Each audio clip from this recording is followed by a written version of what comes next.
Bright explosion on the moon, presented by science at NASA. For the past 8 years, NASA astronomers have been monitoring the moon for signs of explosions caused by meteoroids hitting the lunar surface. Lunar meteor showers have turned out to be more common than anyone expected, with hundreds of detectable impacts occurring every year. They've just seen the biggest explosion in the history of the program. On March 17, 2013, an object about the size of a small boulder hit the lunar surface in Mare Imbrium, says Bill Cook of NASA's Meteoroid Environment Office. It exploded in a flash nearly 10 times as bright as anything we've ever seen before. Anyone looking at the moon at the moment of impact could have seen the explosion, no telescope required. For about 1 second, the impact site was glowing like a 4th magnitude star. Ron Suggs, an analyst at the Marshall Space Flight Center, was the first to notice the impact in a digital video recorded by one of the monitoring program's 14-inch telescopes. "It jumped right out at me. It was so bright," he recalls. The 40-kilogram meteoroid, measuring 0.3 to 0.4 meters wide, hit the moon traveling 56,000 miles per hour. The resulting explosion packed as much punch as 5 tons of TNT. Cook believes the lunar impact might have been part of a much larger event.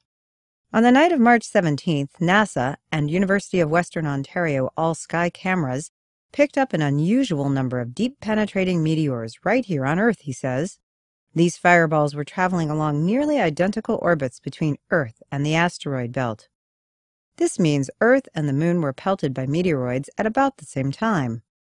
My working hypothesis is that the two events are related, and that this constitutes a short-duration cluster of material encountered by the Earth-Moon system, says Cook. One of the goals of the lunar monitoring program is to identify new streams of space debris that pose a potential threat to the Earth-Moon system. The March 17th event seems to be a good candidate. Controllers of NASA's Lunar Reconnaissance Orbiter have been notified of the strike. The crater could be as wide as 20 meters, which would make it an easy target for LRO the next time the spacecraft passes over the impact site. Comparing the size of the crater to the brightness of the flash would give researchers a valuable ground truth measurement to validate lunar impact models.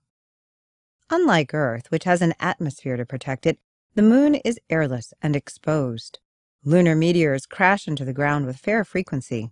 Since the monitoring program began in 2005, NASA's Lunar Impact Team has detected more than 300 strikes, most orders of magnitude fainter than the March 17th event.